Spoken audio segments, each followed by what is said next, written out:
जय हिंद दोस्तों। Welcome to my YouTube channel study with aspirants. चलिए हम लोग लास्ट लेक्चर के आगे बात करेंगे। एक बार हम लोग ओवरव्यू देख लें हम लोगों ने क्या क्या कर चुके हैं अभी तक। हम लोग एक टॉपिक पढ़ रहे थे अपने क्षेत्रीय शक्तियों के बारे में। जब ब्रिटिश भारत में आए उस समय भारत में कौन कौन सी क्षेत्रीय शक्तियाँ थीं और उन्होंने कैसे कैसे उन क्षेत्रीय शक्तियों को जीतकर अपना साम्राज्य स्थापित किया, हम लोग इस बारे में पढ़ रहे थे। चलिए एक मैप के थ्रू हम लोग देखते हैं। ये आपका मराठा शक्ति थी, यहाँ पे बंगाल था, यहाँ पे मैसूर था, ये निजाम था। ठीक है, तो कहीं ना कहीं इन्होंने इस तरह से कंट्रोल करते गए थे। और भी छिटपुट शक्तियाँ थी, जैसे पांडिचेरी में थी, इन पे कंट्रोल कर लिया था, जो कर्नाटक वॉर के थ्रू हम लोगों ने पढ़ा है। ठीक है, चलिए हम लोग देख चुके हैं कि चलो ये मैसूर, ये मराठा, ये निजाम, ये बंगाल।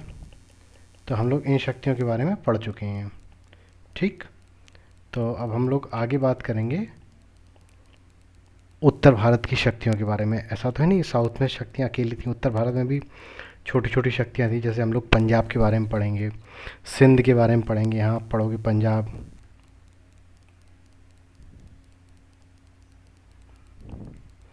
ये आपका शक्ति थी पंजाब, यहाँ पे शक्ति थी आपकी सिंध।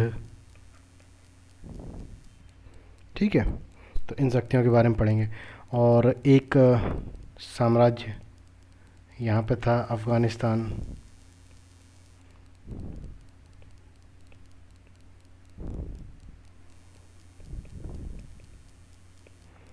यहाँ पे ये साम्राज्य था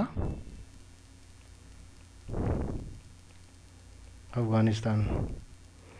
अफ़गानिस्तान वर्तमान समय में भी बहुत चर्चा में रहा था, जब वहाँ पे अमेरिका तालिबान को शासन दे के चला गया था। मतलब एक फॉर्मल रूप से नहीं दिया था, भाग गया था कह सकते हैं एक प्रकार से अमेरिका। तो अफ़गानिस्तान को, चलिए इसके बारे में हम लोग बात करेंगे।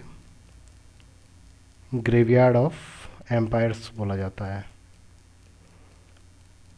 हम लोगों ने देख लिया एक ग्रेवयार्ड वहाँ पे किसकी, अमेरिका की बन गई हाल ही में। इससे पहले वहाँ पे रशिया की बन चुकी है। इससे पहले यहाँ पे हम लोग पढ़ेंगे ब्रिटेन। ठीक है, तब हम लोग समझेंगे कि क्यों अफ़गानिस्तान को साम्राज्यों की कब्रगाह कहा जाता है, ग्रेवयार्ड ऑफ एम्पायर्स। ठीक है, तो हम लोग ये भी इसके बारे में पढ़ेंगे। और इसके बाद हम लोग पढ़ेंगे ये अवध, ये छोटी सी एक शक्ति थी अवध। ठीक है, तो इस तरह से हम लोग इनके बारे में पढ़ेंगे। चलिए हम लोग शुरू करते हैं। तो पहला टॉपिक हम लोग पंजाब लेते हैं।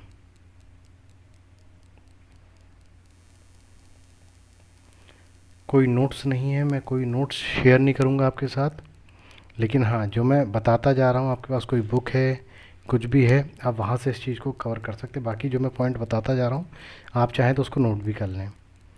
मैं वही चीज़ बताऊँगा जो मोस्टली आपके एग्ज़ाम वगैरह में चीज़ें पूछी जाती हैं। इससे ज़्यादा मैं कोई इधर उधर थ्योरी नहीं बताऊँगा। ठीक है, चलिए हम लोग पंजाब में शुरू कर दें। तो हम लोग एक मध्यकालीन इतिहास से लेते हैं। मध्यकालीन इतिहास में गुरु गोविंद सिंह के समय के बाद, गुरु गोविंद सिंह औरंगजेब के समय थे, और उनके समय के बाद एक व्यक्ति आया बंदा बहादुर। इस व्यक्ति ने मुग़लों से सिखों के संघर्ष को जारी रखा था। ठीक है, और इसके पश्चात जो सिख समुदाय था, इसको आप देख लीजिए कि मुग़ल वर्सेस सिख, इस संघर्ष को इसने जारी रखा। तो इसके पश्चात जो सिख समुदाय था वो 12 मिसल में बट गया, मिसल। ठीक, उन्हीं में से एक प्रमुख मिसल थी सुकरचकिया।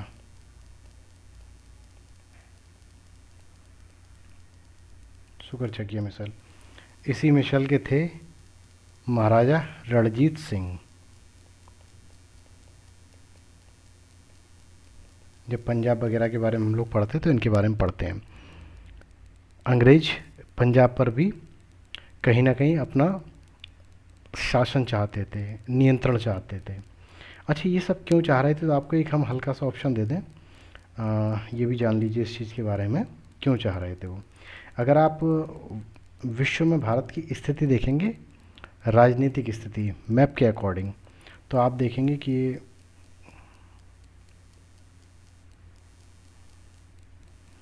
ये आपका भूमध्य सागर,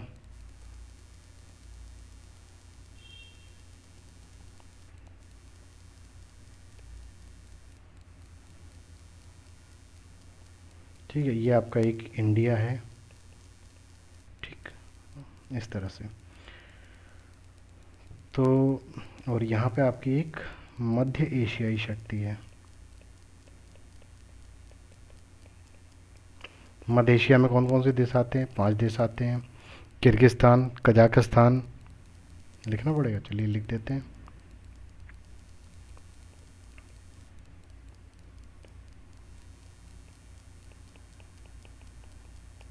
किर्गिस्तान, कजाकिस्तान, तुर्कमेनिस्तान और तजाकिस्तान, ठीक है। एक देश और बचता है, बताइए जल्दी बताइए कौन सा बचा, उज्बेकिस्तान, ठीक है ना। हाल ही में एक करंट अफेयर क्वेश्चन है, कजाकिस्तान, उसकी राजधानी जो इन्होंने पूर्व में बदल दी थी, उसका नाम क्या कर दिया था, नूर सुल्तान, अब पुनः अस्ताना करने वाले हैं, अस्ताना अस्ताना। ये करंट अफेयर्स क्वेश्चन है, इतिहास का क्वेश्चन नहीं है, हटा दीजिए इसको, ठीक है।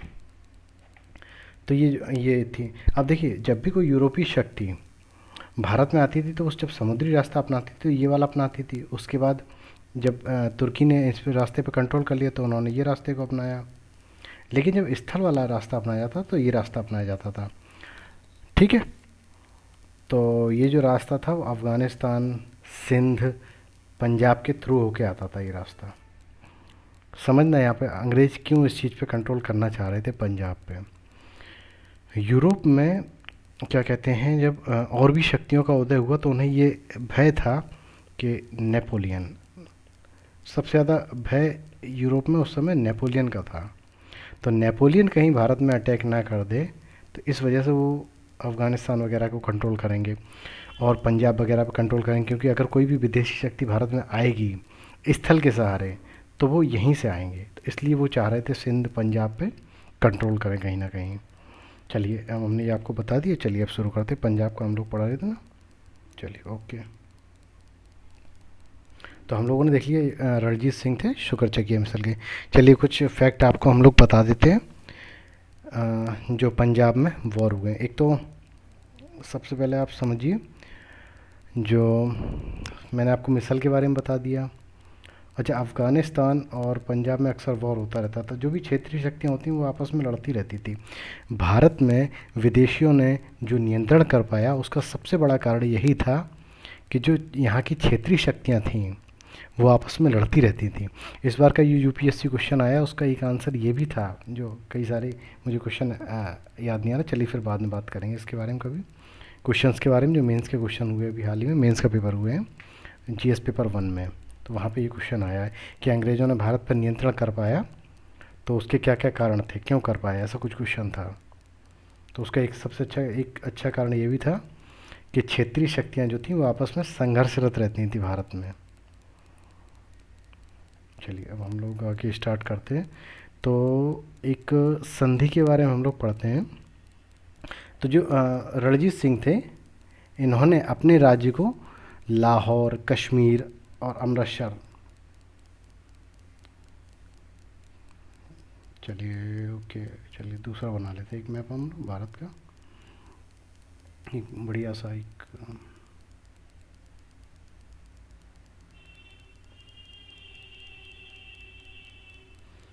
चलिए यहाँ से समझ जाएंगे इतने से तो, ठीक है। तो ये आपका लाहौर वगैरह का क्षेत्र था, कश्मीर का क्षेत्र और अमृतसर, ठीक है, तो यहाँ तक कंट्रोल कर लिया था कहीं ना कहीं रणजीत सिंह ने। और ये आप जब आप नदियों के बारे में जानेंगे तो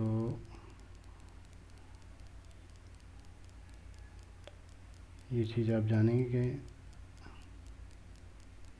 जो सतलुज नदी है वो कहीं ना कहीं इस तरह से आके इस तरह से बहती है आके।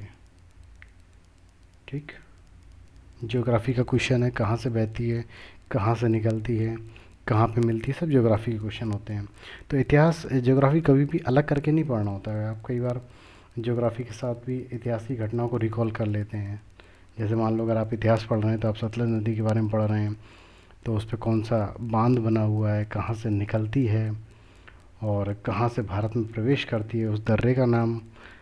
ठीक है, भारत में किसी क्या कहते हैं पर्वत श्रेणी को वो कितनी बार काटती है, इस तरह का क्वेश्चन ज्योग्राफी में भी आता है। चलिए फिर फ़िलहाल उसको हम लोग छोड़ देते, जब कभी ज्योग्राफी के बारे में बात करेंगे तब नदियों के बारे में विस्तार से बात करेंगे। तो जो ठीक है, तो इन्होंने सतलज नदी थी तो उसको एक सीमा बना लिया था उन्होंने, सीमा, ये सीमा बना लिया था। और सीमा के अंतर्गत उन्होंने ये कहा था कि जो ब्रिटिश जो राज्य ब्रिटिश क्योंकि नीचे थे भारत में सतलुज नदी के नीचे भी, और ये यहाँ पे पंजाब वगैरह में यहाँ पे रणजीत सिंह थे, तो इन्होंने सतलुज नदी की सीमा बना लिया था। बोले थे सतलुज नदी के इस तरफ आप अटैक नहीं करेंगे, रणजीत सिंह ने कहा था। और रणजीत सिंह क्योंकि पंजाब में सबसे उस समय के ताकतवर शासक थे, तो अंग्रेज कहीं ना कहीं उनसे भय खाते थे एक प्रकार से। ठीक है, तो जब इस चीज़ को सीमा बनाया गया तो उससे वो सीमा कब बनाया गया, अमृतसर संधि के तहत, अमृतसर की संधि कब हुई थी, 1809 में। ये चीज़ें यही आएंगी, पूछी जाएंगी आपसे जब भी, किस किस के बीच हुई, अंग्रेज और महाराजा रणजीत सिंह के तहत। ठीक, और ये भी था कि रणजीत सिंह यानी रणजीत सिंह इसके साउथ में इंटरप्शन नहीं करेंगे, अटैक नहीं करेंगे, तो इन्होंने एक उसको बना दिया, लाइन बना दिया था, कह सकते हैं एक प्रकार से एलओसी वगैरह बना दिया था। चलिए ओके, तो रणजीत सिंह के समय केवल यही संधि मेन मानी जाती। तो जब तक रणजीत सिंह जीवित रहे, जिंदा रहे, उनके शासनकाल में अंग्रेज़ों की इतनी हिम्मत नहीं हुई कि वो इस सीमा को तोड़ सकें, क्योंकि वो बहुत ताकतवर शासक थे, है ना। चलिए ओके, तो जब रणजीत सिंह ख़त्म हो गए, उनका शासन समाप्त हो गया, डेथ हो गई उनकी, तो कहीं ना कहीं उनका शासन कमज़ोर हो गया, पंजाब का शासन। और ब्रिटिश को इस समय बहुत एक उचित समय लगा जब वो पंजाब पर नियंत्रण कर सकते थे। अच्छा, रणजीत सिंह के बाद वहाँ पे दरबारी गुटबंदी शुरू हो गई, तो वहाँ पे दो गुट बन के आई, एक तो संघनवालिया और दूसरा गुट आया डोगरा गुट। ठीक है, इसमें संघनवालिया में थे अजीत सिंह और चैत सिंह। डोगरा बंधु गुट में थे, डोगरा गुट, डोगरा बंधु नाम है इसका, डोगरा बंधु गुट।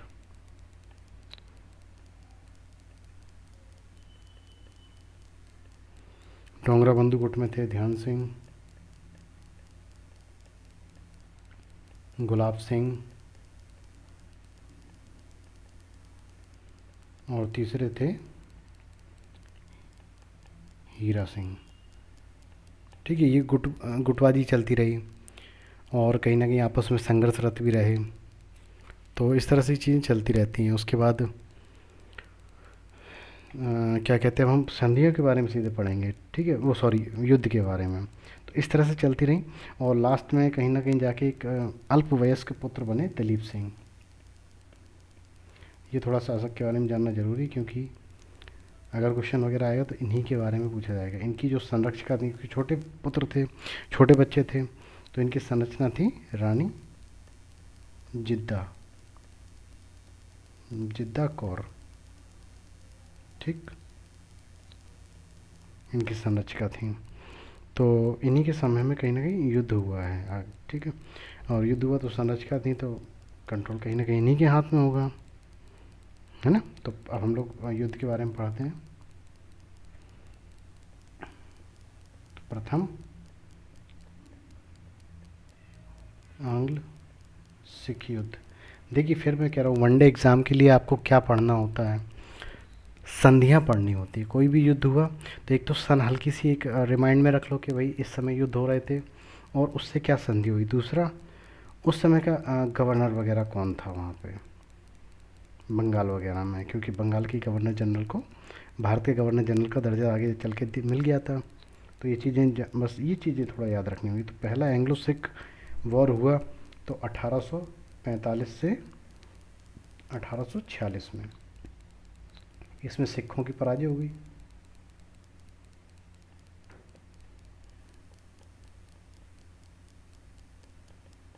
सिखों की पराजय, और सिखों की पराजय से और संधि कौन सी हुई, लाहौर की संधि। ये चीज़ याद करनी होगी, ठीक है। और एक आप ये आगे आगे चल के जब ब्रिटिश नीतियों के बारे में पढ़ेंगे तो हम बताएंगे, जब भी ब्रिटिश कहीं से भी जीतते थे, एक आध दो युद्ध भी जीत लेते थे, तो वहाँ पे अपने एक रेजिमेंट की नियुक्ति कर देते थे। उस रेजिमेंट का काम क्या होता था, ये बताना कि ये अब ब्रिटिश शासन के सैनिक कंट्रोल के अंतर्गत हैं। अगर इनको सहायता पड़ी तो ब्रिटिश सैनिक सहायता देगी, यानी जो सेना इनकी हटवा देते थे राज्य की खुद की, और वो अंग्रेज अपनी सेना रख देते थे उनके यहाँ। वो सेना नहीं रखते थे, एक व्यक्ति को रख देते थे, ताकि कल को ज़रूरत पड़ी तो जो ब्रिटिश उनके राज्य की तरफ से लड़ने के लिए हमेशा तैयार रहेंगे। इस चीज़ को एक रेजिडेंट टाइप का एक बोला जाता था, रेजिडेंट जो शब्द बोला जाता था, ठीक है। तो उन्होंने इस संधि के तहत वहाँ पे रेजिडेंट को रख दिया। और इनके जो अभी सतलज रणजीत सिंह के समय पे जो सीमा बनी हुई थी, अब कहीं ना कहीं वो सीमा भी इन्होंने लांघ दी। चलिए, तो इतना हो गया, इससे ज़्यादा कुछ नहीं। लाहौर की संधि कब हुई ये याद रख लो, 1846, क्योंकि युद्ध 1846 समाप्त हुआ इस संधि से। और चलिए, और तो कुछ नहीं है उसमें बचा। सेकंड,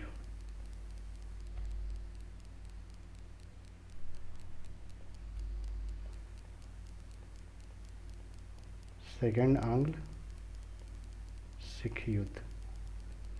अंग्रेज़ों को कारण चाहिए था कंट्रोल करने का किसी भी राज्य के ऊपर, वो कारण किसी न किसी तरह से ढूंढ लेते थे, ठीक है। तो दूसरा युद्ध हुआ 1848 से 1849 तक, ठीक, दूसरा युद्ध। तो इस समय गवर्नर जनरल को हम लोग जी लिख दे रहे हैं। गवर्नर जनरल कौन था, डलहौजी, ठीक है।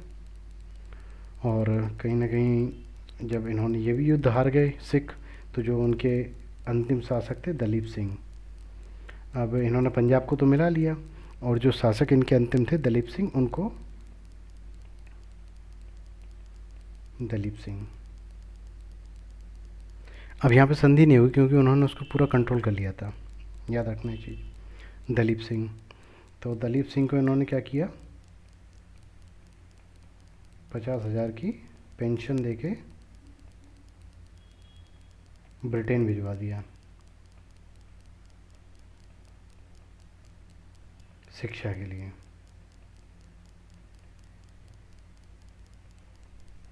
ठीक, ये हुआ। तो कहीं ना कहीं पंजाब भी अब अंग्रेज़ों के कंट्रोल था। अब चलिए हम लोग आगे बढ़ते हैं, सिंध के बारे में पढ़ेंगे अब हम लोग। क्यों कंट्रोल कर रहे थे, बता दिया था कि कोई भी अगर बाहरी शक्ति आती तो स्थल के सहारे आती, स्थल का सहारा अफ़गानिस्तान, पंजाब, सिंध, यही रास्ते पड़ते थे। तो कहीं ना कहीं इन पर कंट्रोल करते जा रहे थे वो धीरे धीरे।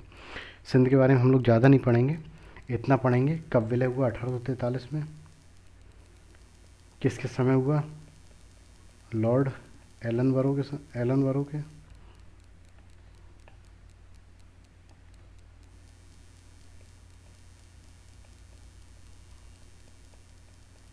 लॉर्ड एलन बरो के समय में कंट्रोल कर लिया इन्होंने।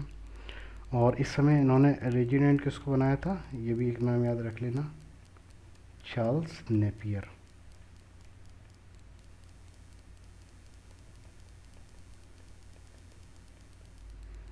ठीक है।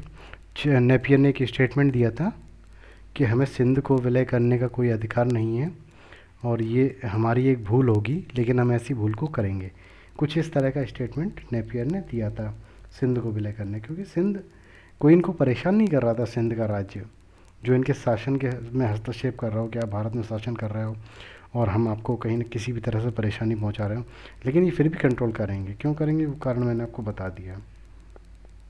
ठीक, चलिए अब हम लोग सिंध के बाद हम लोग आते हैं अफ़गान वॉर पे। अफ़गान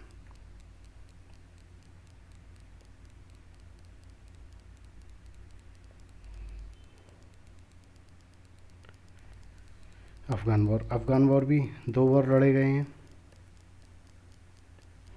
ठीक है, पहला वॉर हुआ है 1839 से 1842 में। अच्छा, जब ये अफ़गान वॉर कर रहे थे, अफ़गानिस्तान जाने के लिए सिंध बीच में पड़ता था, तो इन्हें ये समझ में आ गया था कि हमें सिंध को कंट्रोल करना पड़ेगा, और इसीलिए इन्होंने सिंध को कंट्रोल किया था अफ़गानिस्तान वॉर के क्रम में।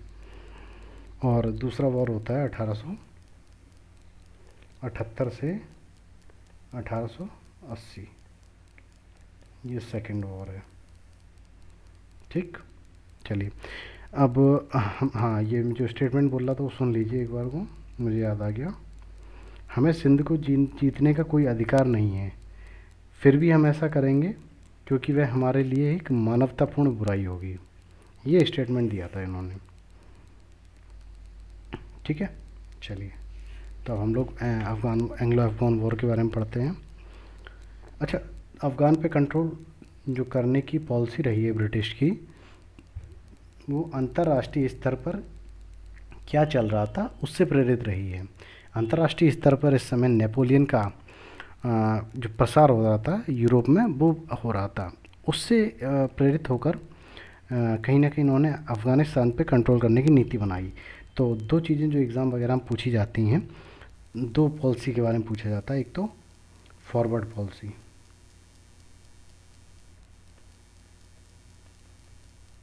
इसको हिंदी में बोलते हैं अग्रगामी नीति। क्या थी वो मैं बताता हूँ, अग्रगामी नीति। और दूसरी थी अकर्मण्यता की नीति।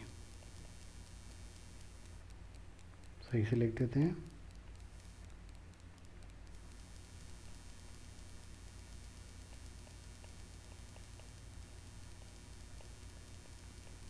और इसी को दूसरे नाम से भी बोला जाता है चतुराईपूर्ण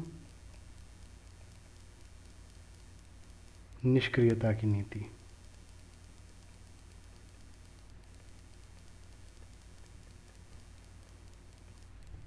ठीक है, चलिए इन दोनों पॉलिसीज़ को हम लोग समझ लेते हैं। जो अफ़गानिस्तान का क्षेत्र था, वहाँ पे कहीं ना कहीं एक शासक बैठे होंगे पहले से, और बाकी भारत में ब्रिटेन था ही जो स्थापित होता जा रहा था। अब नेपोलियन का प्रसार यहाँ पे ना हो, क्योंकि नेपोलियन रशिया तरफ भी जा रहा था, और जब रशिया जा सकता था तो वो एशिया तरफ क्यों नहीं आ सकता था। तो ब्रिटिश इस बात से बहुत चिंतित थे, क्योंकि एक उपनिवेश अमेरिका उनके हाथ से निकल चुका था, है ना, इस वजह से। तो इन्होंने क्या किया, ये अंग्रेज़ों का सोचना था कि अफ़गानिस्तान में हम लोग कंट्रोल कर लें कैसे भी करके, और अफ़गानिस्तान में कंट्रोल करके वहाँ पे एक ऐसा व्यक्ति बिठा दें जो ब्रिटिश का समर्थन करता हो, ब्रिटिश समर्थित राजा या व्यक्ति, इसको बिठा दें। तो हम पहले से ही एक सुरक्षा कवच को तैयार कर लेंगे। अगर नेपोलियन यहाँ पे आएगा तब तक हम बाकी तैयारियाँ पूरी कर लेंगे युद्ध के लिए। ठीक है, तो इस चीज़ को कहा गया अग्रगामी नीति, कि हम पहले से ही एक सुरक्षा कवच के रूप में अफ़गानिस्तान को बना लें अपने लिए।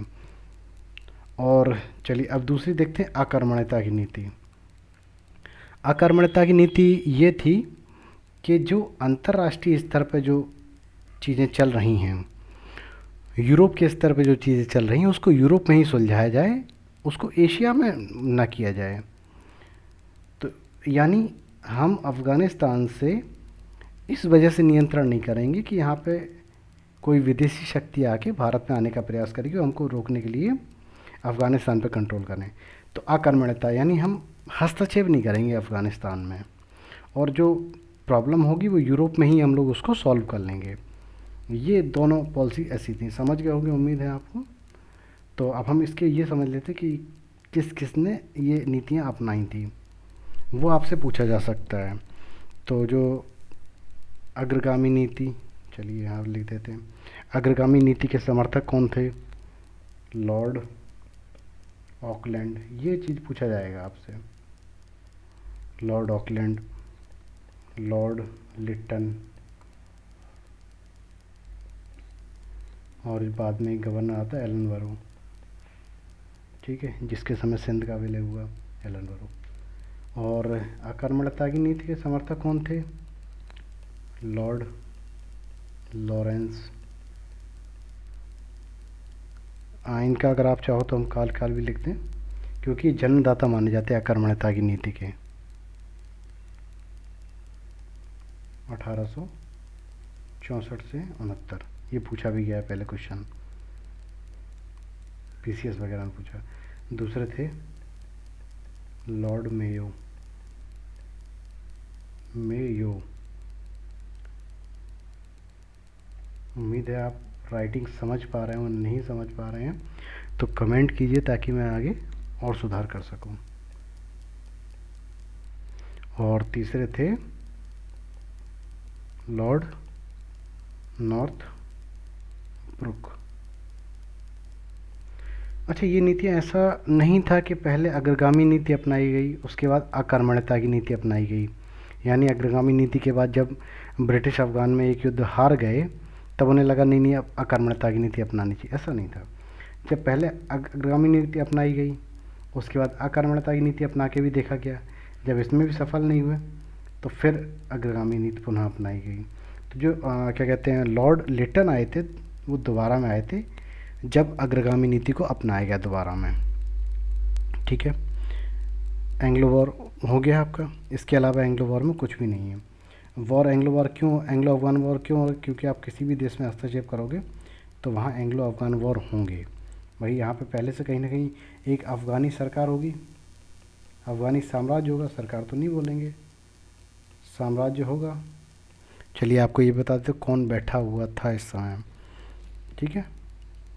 बस मेरे हिसाब से कोई फ़ायदा नहीं है, ठीक है। जमान शाह शासक था, रणजीत सिंह के समय था अफ़गानिस्तान में, है ना।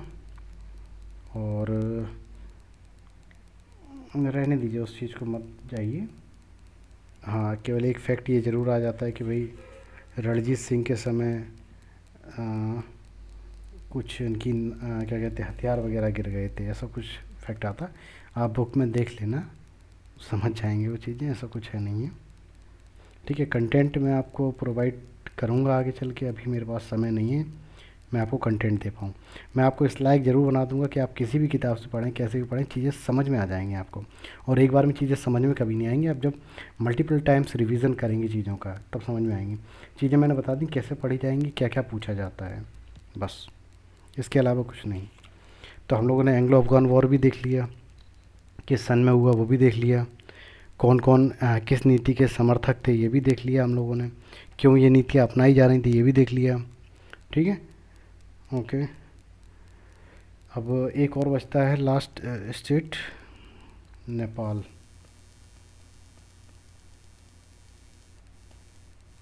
तो नेपाल का जब विलय हुआ, एंग्लो नेपाल वॉर हुआ है कहीं ना कहीं, एंग्लो नेपाल वॉर, ये वॉर हुआ 1814 से 1816। इस समय गवर्नर जनरल कौन था? Lord Hastings. अच्छा, मैं कहीं कहीं अगर गवर्नर जनरल ना बता पा रहा हूँ तो मैं आप इंटरनेट का भी उपयोग कर सकते हैं, सन देखिए और उस सन में देख लीजिए कि इस समय गवर्नर जनरल कौन था। सीधे टाइप कीजिए गूगल पे, ओके गूगल आता है, उस पर सर्च बोल के आप सर्च कर सकते हैं कि प्रथम आंग्ल अफ़गान युद्ध के समय गवर्नर जनरल कौन था, सेकंड आंग्ल अफ़गान युद्ध के समय गवर्नर जनरल कौन था। इंग्लिश में सर्च करना वो भी कर सकते हैं, ओके। हाँ ठीक है, अब इसमें कुछ नहीं रह गया, अवध का और रह गया, वो आगे चल के आपको बता दिया जाएगा अवध के बारे में भी। और नहीं रह गए हैं, ठीक है। बाकी बचेगा तो और कुछ बता देंगे आपको, है ना। नेक्स्ट वीडियो में एक वीडियो और लाएंगे हल्का फुल्का छोटा, जो भी चीज़ें बची हुई हैं उसको ख़त्म करेंगे। उसके बाद हम लोग आगे चल के कैसे कैसे पढ़ेंगे, थोड़ा एक ये चीज़ जान लीजिए। चलिए रहने दीजिए, अगली वीडियो में करेंगे इसको। Thank you very much for discussion.